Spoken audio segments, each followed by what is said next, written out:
Hi, how do you usually memorize things you want to memorize? What is your memorization technique?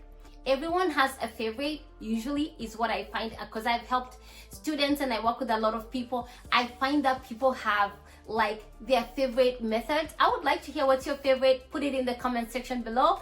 But here in this video, I'm going to share with you some of the most popular memorization techniques, and hopefully you can find one or a few that work for you. Okay, so first, before we get into that, I just want to tell you that whatever method you choose, it just needs to be emotionally provocative. That is what you are going to remember. So make it as either funny, silly, weird, full of action, anything that is ridiculous or crazy, wild, things that would never happen, okay, but something you can remember. That is going to be a good memorization cue for you. Okay, so let me run through them. So number one is acronyms. Acronyms are where you take the first letter of whatever you want to remember and make it into a word that you can say. So say, for example, you're trying to memorize the colors of the rainbow and you say Roigby. Okay, red, orange, yellow, green, blue, indigo, violet. Roigby.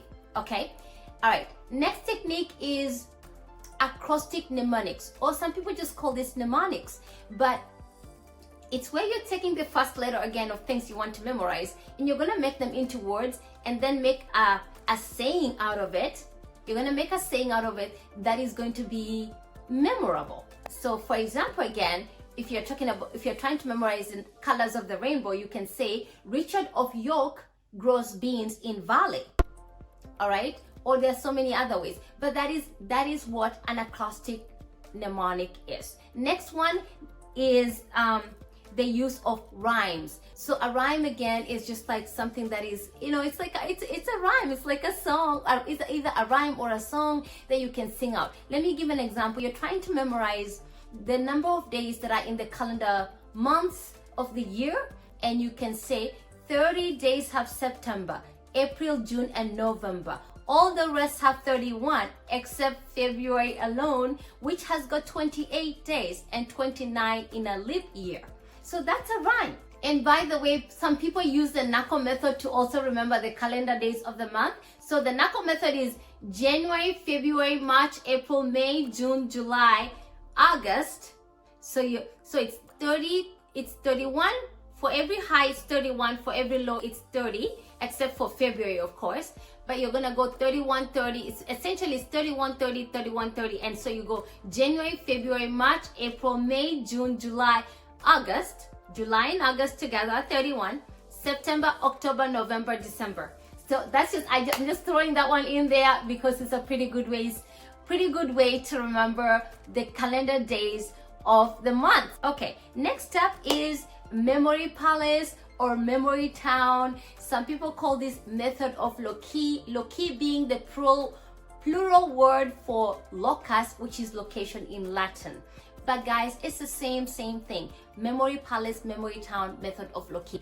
This is where you take a place that you're familiar with, ideally maybe either your home or your school or your town, where you really know the buildings. Ideally, the building should have either big furniture that you can remember, or big buildings that you can really remember, and hopefully it's a route that you usually take. And so let me give an example. So if you're trying to memorize the presidents in the order in which they have been appointed, you say, I walk into the door of my home, and who do I see right at the door? But the first president. And he's very funny because I find him and he's totally surprised. And I tell him, high five. I walk into the kitchen and guess who's cooking? And it's another president, and they are being ridiculous. Something is burning on the fire. He's running around being frantic. And then you go to the palace, you see another president sitting at the dining table. He's eating, he's all a mess. Okay, he's eating, he's made a mess. You picture his face there. And then you go upstairs to your bedroom, and guess who's sitting on your bed, standing and jumping up and down on your bed? Okay, it's the next president. So you're putting different people in different things in different locations. Same thing to town. You would say, I get off the car in this spot. Guess who I meet first?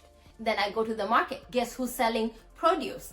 Okay, I go down a path and guess who's selling, who's a vendor on the street, or who's playing music out in the open air. You know, it's the next person. You're trying to put them hopefully in a location that you can remember. When I take this location, do you see what I'm talking about? It's like a mind map, because you're taking the location, you're taking a route and putting these people or putting the things that you want to remember in different spots, and when you go to recall it, you will recall them in that order.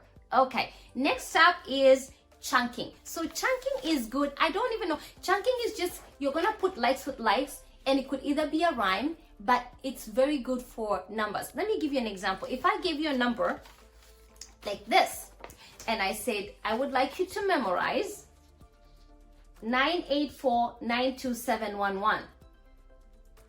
Would you be able to remember it like that? The whole of it? Maybe not, but if I break it down, some people prefer it to be broken down into 4s or 3s. It's just preference. You should ask your friends what they prefer, whether they like to memorize numbers in 3s or 4s, because it's all preference. It's very, very interesting how that works. Tell us in the comment section below which one you prefer. Okay, but if I tell you to memorize this number, 9849 2711.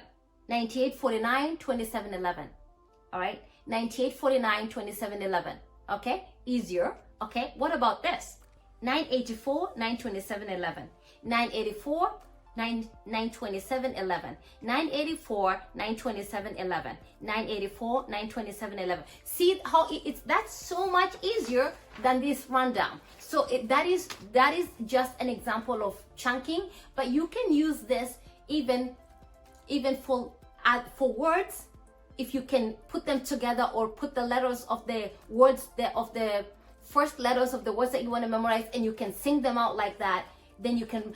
This is going to be a little bit hard because you're not going to be able to be silly with that. You can do it if you just need to memorize something real quick and you're in crunch time. This happens, guys. Sometimes it comes to crunch time. If you use the study techniques that I've been sharing on this channel, you will not need to be on crunch time too much, okay? Because you'll be ready, you'll have your stuff prepared in advance. But if you ever need to get to crunch time happens to everybody. You have what to do. All right, next one is the story method. It's also called the link method. And for story method, it's where you're telling a story and you're gonna link things that happened. So you can just literally start saying things like, okay, you're trying to say something about the respiratory system, or I'm trying to remember something that you want to recall, but you can make funny stories saying the nose gave birth, or something like that. You're just making up stories, but you have to be able to remember the story later. Okay, you have to be able to remember the story. So it needs to be ridiculous. You're gonna tell a story, but you're gonna need to be able to remember it. And so, but it needs to be weird and funny. You can just make up any stories, and that's a good memorization technique as well. Okay, guys, last up that I have here is the Dominic Method. The Dominic Method is good, especially for when you're learning a new language. But essentially, you're taking the numbers 0, 1, 2, 3. 0 to 9, okay? 0, 1, 2, 3, 4, 5, 6, 7, 8, 9. And then you're gonna take letters that you wanna really hone in, letters of the alphabet, and the letters and the numbers are gonna represent each other, okay? So instead of saying, if you line them from letter A, so you can say 0 is A and 1 is B, and you can line them like that. But it doesn't necessarily have to be those letters, especially if you're learning a new language. Some other languages don't have the English alphabet. They would have another alphabet, and so you're assigning them, or you can assign sounds, okay, of a new language, and you're linking them with numbers, and that is called the Dominic Method. Guys, what is your favorite memorization technique? I hope by now you have listened to this and you can see some that you prefer. What do you prefer? Tell us in the comment section below. What is your favorite? What have you used before? Which ones did I leave out that you usually use? Okay, share so we can all benefit together. Thanks so much for watching, guys. I make these videos because I would love for you to succeed. If you are not assured of eternal life, I would love it if you prioritize that part of your life, because this one that we live in is so temporal. It's so temporary. I would love for you to be blessed now and forever. So make sure there is a video. I'm going to put a video in the description box below, in a video that I share how to get eternal life. So make sure you're doing that. Take care of that today. Don't postpone it, because I would like you to succeed and keep your success. Thanks so much for watching this. Please like this video. Please share. Please subscribe. Please share. Could you do me a favor? Share this in your social media and share, post it and share it with your friends so they can find ways to memorize better. You can help them succeed, help your friends succeed, so we can all succeed together. Until next time, thanks so much. Bye for now.